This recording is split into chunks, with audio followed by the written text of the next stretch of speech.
Remember to subscribe to our YouTube channel at NDN TV Nigeria.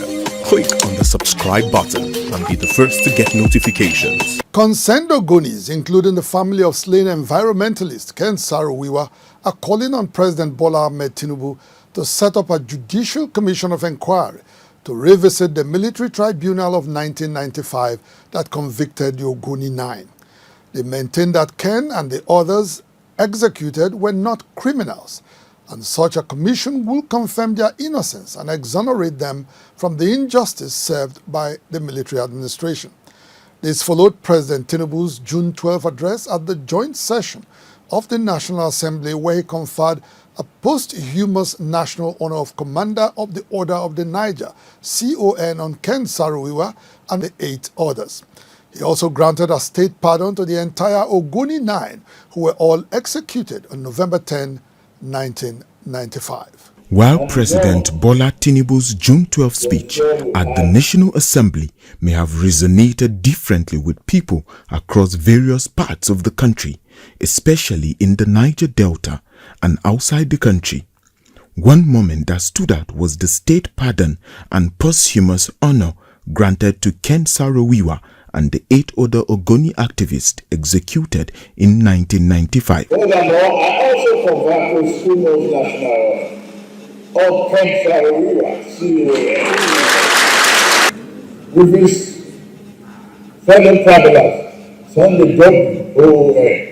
Many who are familiar with the Ogoni struggle against shell activities that have left Ogoni communities completely devastated and the people impoverished are not happy with the president's declaration. For them, Ken Saro Wiwa and his comrades are not criminals that should be pardoned.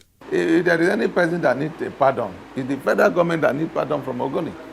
It is the Ogoni people that should grant the federal government pardon for the atrocities committed in the land, for devastating our environment, for committing genocide. Over 2,000 persons were murdered in cold blood in Ogoni. So there are people that were burnt in their houses. The military officers that committed those offenses are walking on the streets of Nigeria freely. I think the government is aware of the mistake it made in the past, and that is a way of making restitution. Okay. But in addressing that problem, the way he has done may even create more problems. What the president has done unconsciously is that it is a partial dispensation of justice. If they really come down to say, I am sorry for the Ogoni people and apologize to the Ogoni people and do the needful. The Ogoni man is not a war man. He is not a warrior. Ogoni man is a peaceful man. Ken Saro Wiwa stood for peace and wanted peace for everybody. Ken Saro Wiwa and 8 other leaders of the movement for the survival of Ogoni people, MOSOP, were executed on the 10th of November 1995. This followed their conviction by a special military tribunal set up by the regime of General Sani Abacha for the murder of 4 Ogoni chiefs in 1994.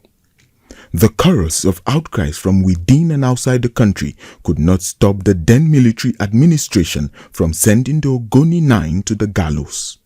Since then, the people of Ogoni and environmental rights advocates from across the world have continued to clamor for environmental justice for Ogoni communities as well as justice for the hostilities that the people suffered from the Nigerian military. What do we do to federal government?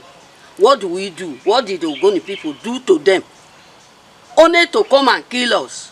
Only to come and kill us. As you look at this place look like a place where they are taking oil from. People are benefiting from our oil, but we are here. No work for our children. So many communities today were sucked away because of this struggle.